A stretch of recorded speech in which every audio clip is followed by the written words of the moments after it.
ปป.ลาวและสหภาพยุโรปมีสายสัมพันธ์อันสนิทสนมบนพื้นฐานแห่งความเคารพและความเข้าใจซึ่งกันและกันโดยรวมแล้วสหภาพยุโรปได้ให้ทุนช่วยเหลือหลายกว่าครึ่งหนึ่งของวงเงินที่สปป.ลาวได้รับเพื่อการพัฒนาซึ่งปัจจุบันมีมูลค่าหลายกว่า440ล้านยูโร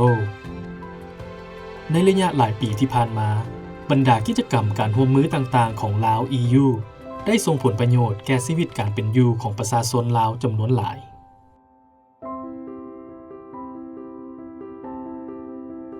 สปป.ลาวยังเผชิญกับปัญหาจำนวนเด็กน้อยที่มีการเจริญเติบโตต่ำกว่าเกณฑ์มาตรฐานหลายที่สุดในบรรดาประเทศของเขตลุ่มแม่น้ำโขงพร้อมกันนั้นการขาดสารอาหารแบบซ้ำเฮือในเด็กน้อยอายุต่ำกว่า5ปีแม้นยังเป็นปัญหาท้าทายที่ร้ายแรงอยู่ Still in Laos, a lot of children under 5 malnourished, and that will affect their development and their ability to participate in society in the future. 44% of children are still stunted, are still malnourished, and we want to address that with the government of Laos. สหภาพยุโรปได้ให้ทุนช่วยเหลือแก่องค์การ Health Poverty Action หรือ HPA นับตั้งแต่ปี 2013 เพื่อช่วยเหลือในการลดผ่อนการขาดสารอาหารของเด็กน้อยในแขวงอัตตปือในระยะก่อนในครอบครัวของข้าพเจ้ายิ่งยากการทำมาหากินและหาไปตามธรรมชาติหาปูหาปลากะไก่อันนี้ไปเฮ็ดไห้กะไก่ความยุ่งยากนะบัดนี้การเจ็บการไข้พยาธิกะน้องสาวข่อยก็ตายยังแต่อันนี้น้องเคยนี่อยู่นี่อันนี้ลูกหลานข่อยอยู่ในเฮือนนี่ครัวได้ช่วยเหลือข้าพเจ้านี่มีกบนี่วิธีเลี้ยงกบอีกข้าพเจ้าได้ปฏิบัติ7อันนี้8ครอบครัวแม่นข้าพเจ้าหลายกว่าหมู่วิธีเลี้ยงกบอย่าว่าย้อนหลายและทางอันนี้ทีมงานโครงการได้อันนี้สนับสนุนเป็นตัวแบบจังว่ายังกบหลายเด้วิธีเลี้ยงกับวิธีรักษาก็พอได้จังว่าพอแก่ครอบครัวข้าพเจ้า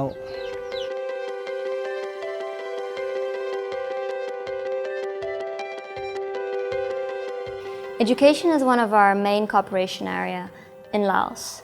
We work together with the government and other development partners to make sure that the children that live in the most remote and poorest areas of the country have access to schools and to quality education. We also work in higher education levels. We award scholarships to those that would like the opportunity to study in European universities and to discover Europe. ดร.สอนสนะมีไซบัวอาจารย์สอนภาควิชาเศรษฐศาสตร์อยู่มหาวิทยาลัยแห่งชาติเป็นหนึ่งในอดีตนักศึกษาที่เคยไปศึกษาต่อปริญญาเอกด้านเศรษฐศาสตร์ภายใต้ทุนการศึกษา Erasmus Plus ในปี 2010 อยู่ที่ประเทศสาธารณรัฐเช็กสำหรับความรู้ที่ได้มาจากยุโรปบอกว่าเรื่องวัฒนธรรมวิชาการก็สามารถเอามานำใส่อยู่บ้านเฮาคือข้าพเจ้าเองเป็นอาจารย์สอนข้าพเจ้าเองก็ได้นำเทคโนโลยีใหม่ๆมาสอนนักศึกษาเอาโปรแกรมใหม่ๆมาสอนนักศึกษาให้มีวิชาการในระดับสากลให้ได้นะสหภาพยุโรปได้ให้การสนับสนุนหลายโครงการในเวียกงานด้านสุขภาพย้อนได้รับทุนช่วยเหลือจากสหภาพยุโรปองค์การอนามัยโลกหรือ WHO และศูนย์วิเคราะห์และระบาดวิทยาแห่งชาติจึงได้ร่วมกันจัดตั้งปฏิบัติโครงการเพื่อช่วยปรับปรุงระบบการเฝ้าระวังและการควบคุมการแพร่ระบาดของพยาธิติดต่อที่เกิดขึ้นใหม่โครงการนี้ได้สร้างความสามารถให้แก่พนักงานวิเคราะห์อยู่ในขั้นแขวงโดยเฉพาะเป็น5แขวงเป้าหมายของโครงการนั้นซึ่งพวกเขาได้สร้างความสามารถให้แก่พนักงานขั้นแขวงนี้ให้ข้าเจ้ามีความสามารถในการกวดวิเคราะห์บ่งมติเชื้อสาเหตุที่พายเกิดการระบาดของพยาธิครับเพื่อรับกันให้พนักงานวิเคราะห์ที่เฮ็ดเวียกเกี่ยวกับคนเจ็บกวดตัวอย่างคนเจ็บให้มีความปลอดภัย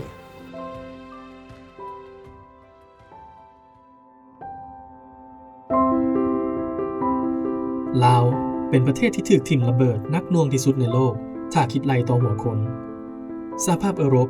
มีความมุ่งมั่นเพื่อให้การช่วยเหลือของเขตที่ได้รับผลกระทบในสปป.ลาวในนี้สหภาพยุโรปได้ให้การสนับสนุนองค์การช่วยเหลือคนพิการสากลหรือ Handicap International เพื่อช่วยเหลือเก็บกู้ระเบิดที่ยังบ่ทันแตกและบรรดาผู้เคราะห์ร้ายจากระเบิดเหล่านั้นนี่ตัวนี้ก็ทึกสเก็ตมันนี่ตานี่ก็เบื้องนี้ก็บ่แจ้งปานใดนะนี่แต่แจ้งเบื้องนี้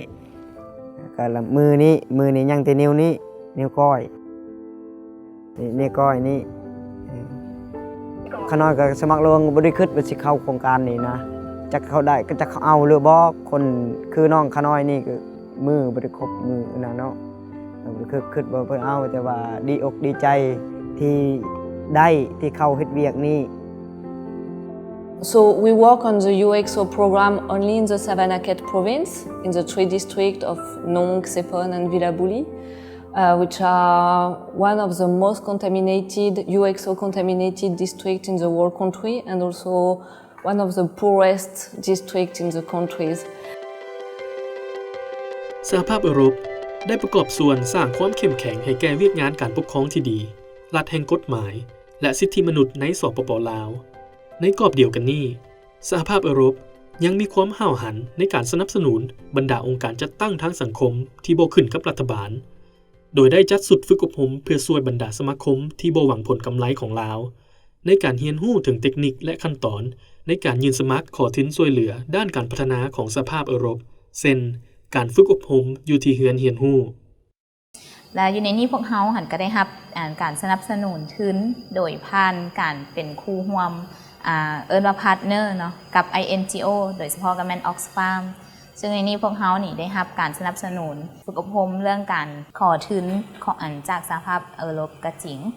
แต่ในนั้นนี้ขั้นตอนหรือกลไกมันยังค่อนข้างที่จะยุ่งยากสำหรับองค์กรท้องถิ่น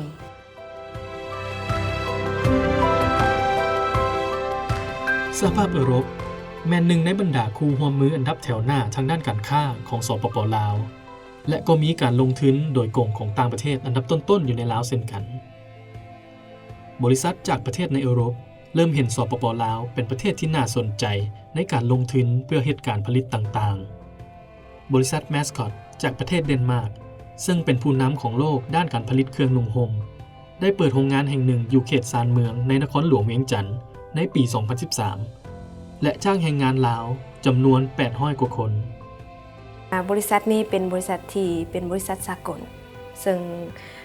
เพิ่นได้นำใช้ระบบเทคนิคเนาะระบบการเฮ็ดเวียกต่างๆเนาะเช่นตัวอย่างว่า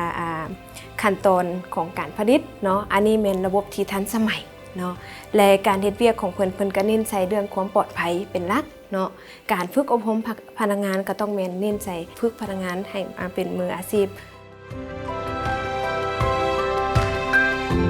สัปดาห์ปลูกจิตสำนึกผลกระทบจากการเปลี่ยนแปลงดินฟ้าอากาศในเดือนมิถุนายนปี 2015 ได้ช่วยสร้างความรับรู้เกี่ยวกับการเปลี่ยนแปลงสภาพอากาศสหภาพยุโรปก็ได้จัดงานเวียงจันทน์ออนไบค์เพื่อเป็นส่วนหนึ่งของสัปดาห์ปลูกจิตสำนึกดังกล่าว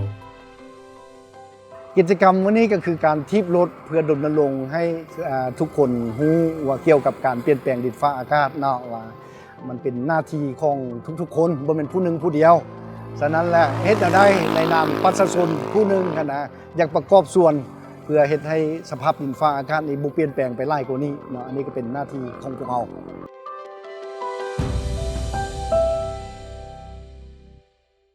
We want to make sure that Lao citizens understand what we are doing here. We have, in a sense, no hidden agenda.We want to improve the quality of human development here. We want to support economic growth, but we want to make sure that economic growth is being developed in a sustainable way. Mainly, we believe that Laos is probably one of the last countries in this planet with a fantastic natural asset and environmental quality.We want to protect that also, together with the Lao government. Economic growth is very important. It will drag Lao citizens out of poverty. But let's design and let's assist the Lao government in designing a growth that is sustainable and respectful of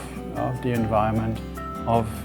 values, human rights and dignity.